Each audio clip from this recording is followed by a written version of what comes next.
Hello and welcome to the Clinical Care Options Infectious Diseases podcast. I'm your host, Zachary Schwartz. Today's episode is on starting PrEP, pre-exposure prophylaxis for HIV. It features Dr. Latesha Elopre from the University of Alabama at Birmingham. She'll explain how to initiate PrEP in underserved communities with examples on overcoming barriers and improving access, and more. This episode is taken from our series on key decisions in HIV care. You can follow along with the slides, which are available in the show notes. The show notes also have a link to the full program, including other podcasts, webcasts, and slides. So let's get started and listen in to Dr. Elopre. Okay, so to begin, there was recently a lot of wonderful news out about FTC TAF coming out in regards to having a new PrEP modality to prevent HIV infection. And prior to this, the FDA had only approved FTC TDF for HIV prevention as PrEP. So the Discover trial was an international randomized double-blinded control trial that was basically looked at to see if TDF FTC versus TAF FTC was inferior.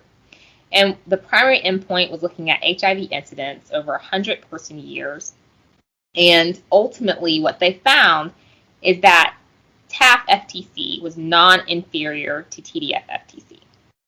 Some secondary endpoints they looked at in regards to this drug being a pro-drug for TDF FTC was whether you had increased safety in some of the biomarkers like renal creatinine clearance biomarkers and bone mineral density studies. So here's the data from this trial. And again, ultimately what we found was that FTC TAF was non-inferior to FTC TDF for HIV, looking at weeks 48 and 96 in this clinical trial. Overall, HIV infections did occur, and there was only 23 in over 10,000 people who were enrolled into the study. And within the FTC TAF arm, there were 8, and with FTC TDF, there were 15. And most of these were thought to be due to poor adherence or discontinuation of PrEP to begin with. Looking at that safety data, which was one of the incentives for doing this type of trial with concerns that FTC TDF might have issues when it comes to creatinine clearance as well as bone mineral density defects with prolonged use, there was actually a median percent from baseline at week 96 showing that there were benefits to creatinine clearance in people who received FTC TAF versus TDF FTC.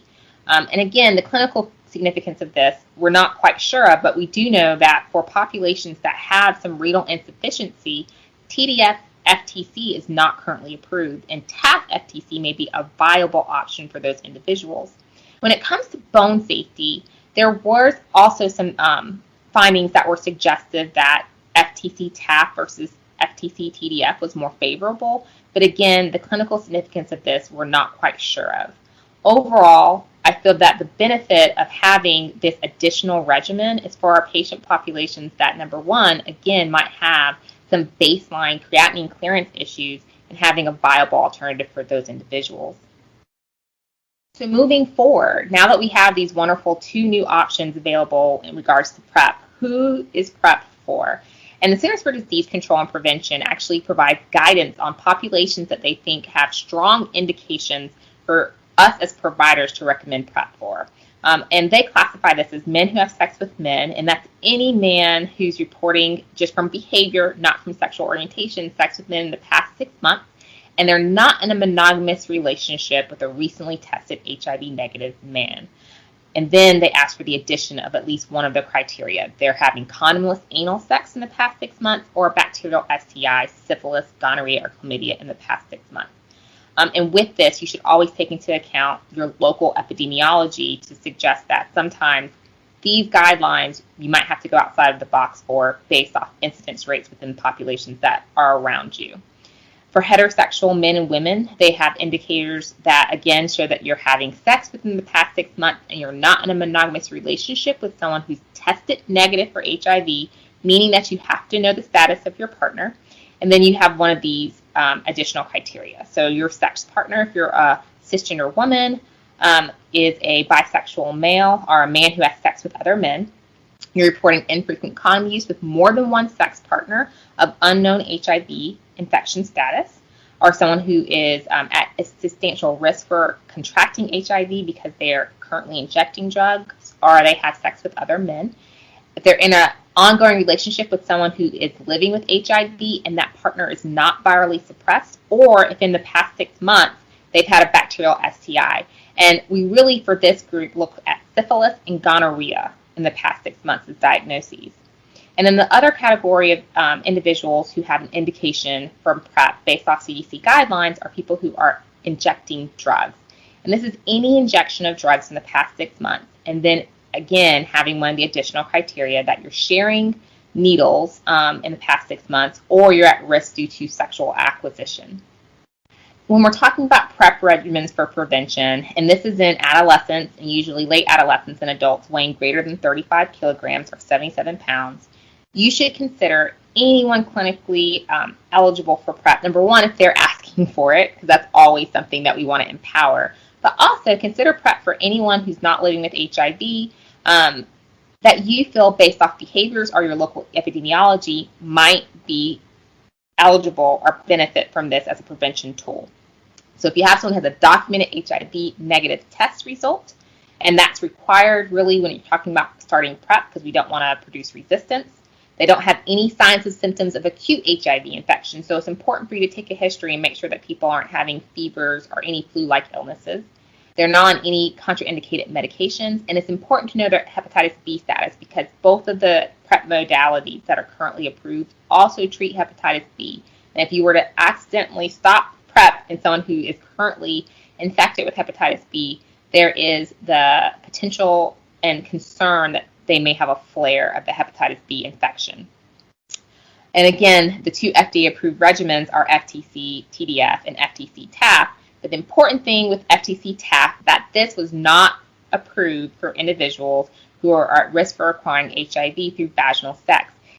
So, with all of these wonderful PrEP modalities that we have available, what is the data showing when it comes to who's getting PrEP and why? And right now, again, the CDC recommends and feels that we have a high number of people in the United States that have a likely benefit from being on PrEP based off risk factors, based off of those behaviors that we know unfortunately put you at increased risk for acquiring HIV, and also because of our local epi. So about 1.2 million people have an indication. 1 in 4 of those individuals are men who have sex with men. 1 in 5 are people with history of injection drug use. And then 1 in 200 are heterosexual adults. And in 2018, only about 18% of individuals with an indication for PrEP in the United States actually were being prescribed PrEP. And right now, there's a lot of research and public health initiatives to try to figure out why. One example is the American Men Internet Survey in 2017, where they looked at 4,000 men who have sex with men who are all PrEP eligible. And of the 81% who were aware about PrEP, only 60% were willing to use PrEP, and only 20% actually started PrEP. So huge gaps when it comes to how we're actually hitting populations that may benefit from PrEP the most. Another disparity that we're seeing is that we know that the highest HIV incidence rates unfortunately occur in the southern United States, and regions with the highest burden for new infections are not the regions that actually are prescribing PrEP to the fullest potential. And so the concern is that right now we're going to see worsening disparities within those regions because the prevention tools that we know are effective are not being utilized. Inequities also can be worsened due to decreased PrEP uptake among populations that we know unfortunately bear the burden of the HIV epidemic right now. So 14% of persons with an indication for PrEP started PrEP again. And when you're looking at new HIV infections for 2017, 43% were in Black Americans. And then if you look at new PrEP starts from 2014 to 2017, unfortunately only 14% of those were among Black Americans. Again, you see those same disparities and inequities when it comes to our Latinx community. So 26% made up new infections in 2017, but only 14% of PrEP starts were among that population as well. So PrEP use by race, ethnicity, and sex has also shown us some huge gaps that we have to address when it comes to who we're prescribing PrEP for. And again, there are indicators for people who are at risk for acquiring HIV through heterosexual sex being prescribed PrEP. And unfortunately, what we're seeing right now is that while we're making some gains when it comes to cisgender men being prescribed PrEP, there are some populations that are being left behind. Specifically, again, we're seeing primarily we're getting uptake among white men when it comes to PrEP use. But then again, no women really are getting the gain, and that's cisgender women, from being prescribed PrEP. We're also seeing discrepancies when it comes to our trans populations as well. So some data came out that said PrEP prescriptions are approximately 6 times higher for whites versus blacks in America. And despite this latter group accounting more than 40% of those with an indication for PrEP, they are really essentially one of the last groups to be prescribed. And so that is one of the biggest hurdles that we're going to have to cross when it comes to ending the HIV epidemic in the United States, is making sure that these highly effective biomedical prevention tools are getting into the hands of people that may benefit from it the most. So I want to provide a case study, and this is a case that I actually created myself because it was reminiscent of what I've been dealing with in my clinic. And this is a 28-year-old man who's living with HIV, who's not virally suppressed and has a history of depression. He's been in and out of care since his diagnosis, and really has come back to see me because he is motivated because his girlfriend is now pregnant. There have been multiple instances of intimate partner violence for which he's been arrested in their relationship. But he's ready, I think, to move forward and say, I want to be started on HIV therapy again, and was very much so interested in PrEP for his partner. They are still sexually active at this time and not using condoms. So there's not only a risk for the woman to become infected with HIV, but also for the unborn child. He's spoken with the girlfriend in the past about HIV prevention prior to her pregnancy. And right now, she's inspired to get PrEP, but wants to go to her obstetrician to receive it. Does not want to come to an HIV clinic or see an ID provider to get her PrEP, and unfortunately, her OB is not willing to prescribe. And this is a huge barrier that a lot of our patients face. And one of the reasons we're doing these kinds of modules right now is because we recognize there's a need to get PrEP out of the hands of prescribers who only are ID trained, and really have our primary care providers and some of our specialty providers prescribe PrEP. So what are some barriers among key populations when it comes to PrEP uptake? And there's been a lot of work in this area, and I would say across the board stigma is huge. There's stigma related to PrEP, there's stigma related to HIV, and when you're talking about minority groups, especially racial and ethnic minority groups, it's a lot of times those intersecting identities that form a barrier to being able to access PrEP. So being young, Black, and being recognized as a gender minority or a sexual orientation minority can cause the ability for you to actually access these types of tools almost unachievable. There's also a lot of distrust in a lot of communities of color when it comes to healthcare systems due to historical trauma and current day trauma that they face.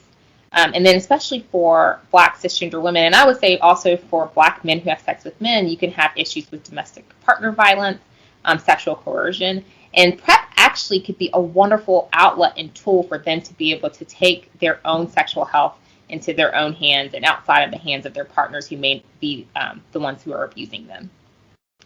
So all of these barriers when we're talking about developing trials and interventions to improve PrEP uptake should be taken in mind and addressed to tailor interventions for these key populations. There are other huge structural barriers as well, and especially in southern states where we want to see PrEP uptake increase exponentially. In rural areas, there's a lot of healthcare deserts and transportation issues that can be barriers to coming in to get PrEP care, which currently is recommended where you come in every 3 months. Also, there might be issues and concerns that aren't able to be addressed if we're not having comprehensive care. So if you have behavioral health or depression and you're not offering comprehensive services but only PrEP services, then that might be a barrier for people to come in and actually get holistic care for all of their health needs.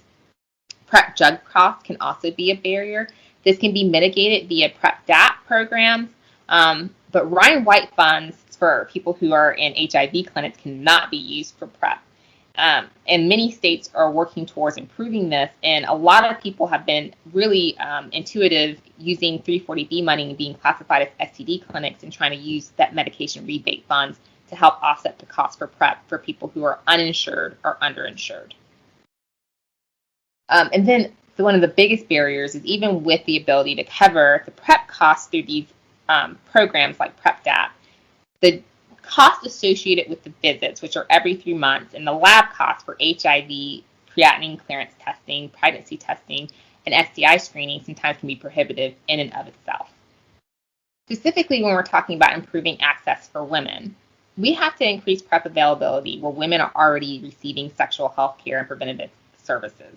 And so there's been a lot of work that's been done to focus on increasing access in family planning clinics. And again, for the case that I gave earlier in this talk, when women are going to their gynecologist or the obstetrician, having those offices provide PrEP as well would be a huge win for our chances at really curbing the epidemic.